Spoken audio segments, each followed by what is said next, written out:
Now I'm going to discuss something about value-based management and how this is helpful to different kind of stakeholders. By moving from an autocratic to a more participatory, value-based mode, a company's leadership can spread around some of the management typical operational headaches. This gives managers more time to focus on the company's long-range strategic needs rather than spending most of their time putting out brush fires. It benefits to different kind of stakeholders, as I said. First of all, value-based management helping the employees. A workplace that operates according to the principles of value-based management empowers employees as workers and as owners. Value-based management creates a corporate culture where work can be more satisfying and economically rewarding. Now, benefits to labor unions. Value-based management involves transformation of the modern corporation. It also involves the transformation of labor unions within value-based management companies, offering labor representatives a new and more important roles than they have played within the present adversarial system of labor management relations. Unions can help deliver a high degree of economic justice and far greater rights for their members than the false security and wage system crumbs now bargained for within today's labor management framework. Value-based management helps the company as a whole. Experience within growing number of companies indicate that more the people's self-interests are unified within a management system, reflecting the principles of value-based management, the greater will be the customer and employee satisfaction. From this can flow increased cost savings, increased sales, and increased profits. By offering solid principles and a logic for building an ongoing ownership culture, value-based management helps to create an environment which respects the dignity of all forms of productive work. Value-based management recognizes that regardless of a person's function or role in a company, we are all workers. The success of the system comes when each person, from the CEO and supervisor to the machine operator and receptionist, feels that they own the benefit from the value-based management process and share in the results as full participants in their company and its culture. What is the purpose of value-based management?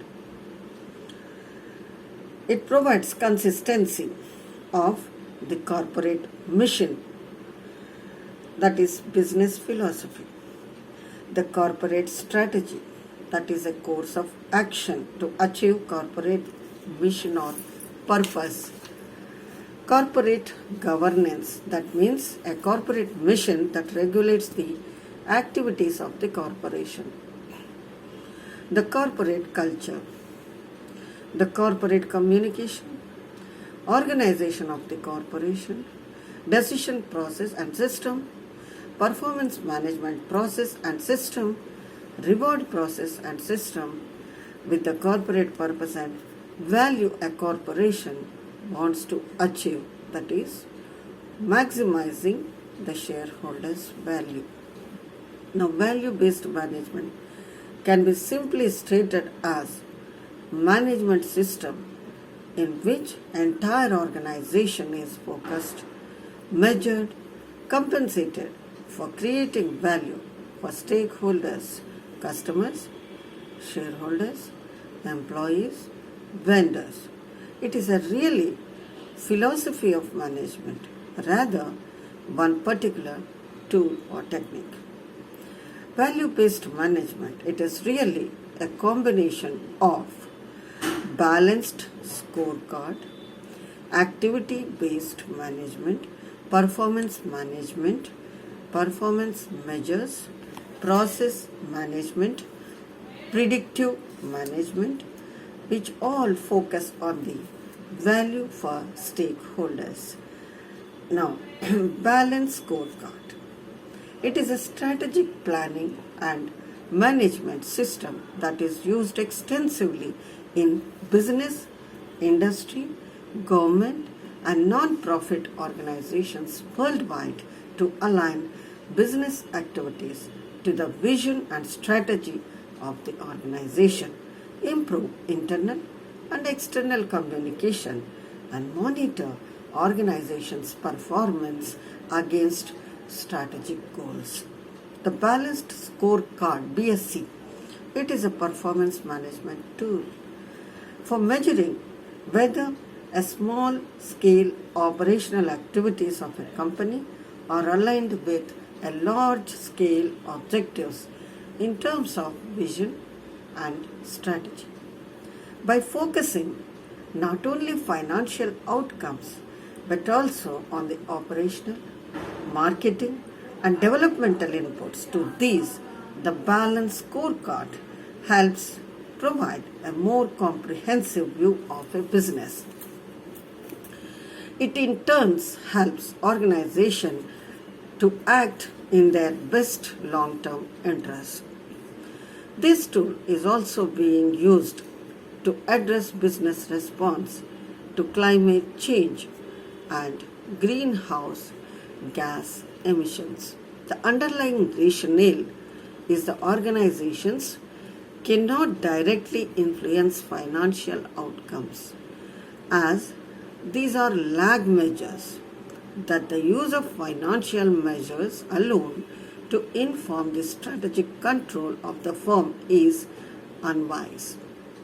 Organizations should instead also measure those areas where direct management intervention is possible. In doing so, the early versions of the balanced scorecard helped organizations to achieve a degree of balance in selection of performance measures. The goals of balanced scorecard are to translate vision and trust strategy, to define the strategic linkage, to integrate performance throughout the organization, communicate objectives and measures to a business unit, a joint venture, and a shared service, to align strategic initiatives and align everyone within the organization so that all employees understand how they support this strategy and what do they do. And also it provides a base for compensation. It provides a feedback to senior management if the strategy is working. Balanced scorecard, it is a part of balancing the business performance management system and also enable to achieve its goals.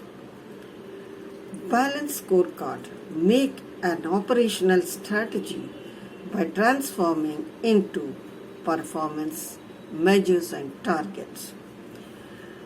BSC make a strategy operational by translating strategy into to breakthrough performance. It integrates and acts as an umbrella for a variety of disconnected corporate programs. as quality, engineering, design, customer service. It also a tool for breakdown corporate level measures. So, local managers, operators, employees, they can see and must do well in order to improve the organizational effectiveness. Then, what are the uses of balanced scorecard? It can be used in translating the vision into operational goals, in communicating the vision and link into individual performance. It also helps in index setting and business planning. It gives a feedback and learning and also adjusting the strategy accordingly. Balanced scorecard, it is a framework that can best be characterized as strategic management system that claims to incorporate all quantitative and abstract measures of true importance to the enterprise.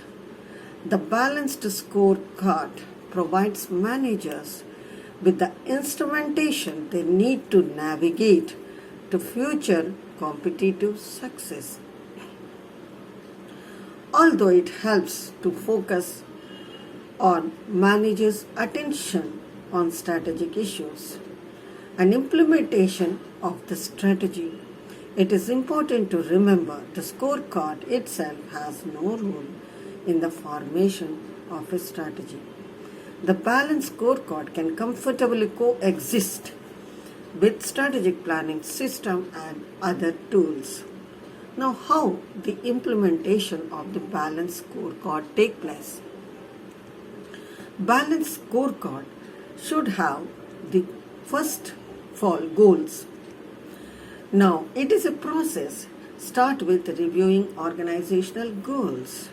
There are different type of goals for companies versus government and non-profit organizations. Goals for private and public companies are usually financial, that is, to increase sales, to increase margin, to increase profit, to increase earning per share, to increase return on investment and reduce debt. Now, goals for government or non-profit organizations: to reduce number of children who die at birth, to reduce terrorist attacks, increase number of students who pass national English and mathematics tests, to increase number of public who ride public transportation, to reduce number of fires, to reduce number of murders, to bring up balanced scored implementation strategy 2. Balanced scorecard.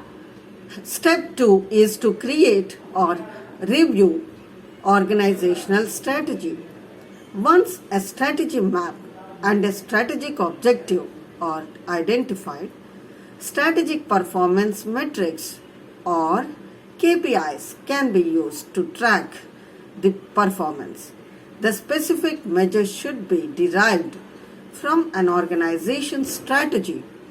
They are not one size fits all.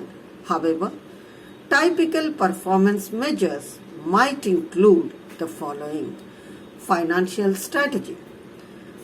Cash flow. It refers to the movement of cash into or out of the business or a project or a financial product. It is usually measured during a specified finite period of time. Cash flow is a generic term used differently depending on the context. It may be defined by users for different purposes. It can refer to actual past flows or projected future flows. It can also refer total of all the flows involved or to only a subset of those flows. Return on investment is also known as ROI, rate of profit, or sometimes just return. It is a ratio of money gained or lost on an investment relative to the amount of money invested. The amount of money gained or lost may be referred as interest, profit, loss, gain, loss, net income, loss. The money invested may be referred to as an asset, capital, principal, or cost basis of investment. It is expressed as a percentage rather than a fraction. Now, return on capital employed. It is used in finance as a measure of returns that the company is realizing from the capital employed. It is commonly used as a measure for comparing the performance between businesses and for assessing whether a business generates enough returns to pay for its cost of capital. Value proposition that the organization will apply to satisfy customers and thus generate more sales to the most desired customers. Internal business processes, number of activities, opportunity success rate, accident ratio, environmental compatibility, overall equipment effectiveness, learning and growth, investment rate, illness rate, internal promotions, employee turnover, and gender ratios. Thank you.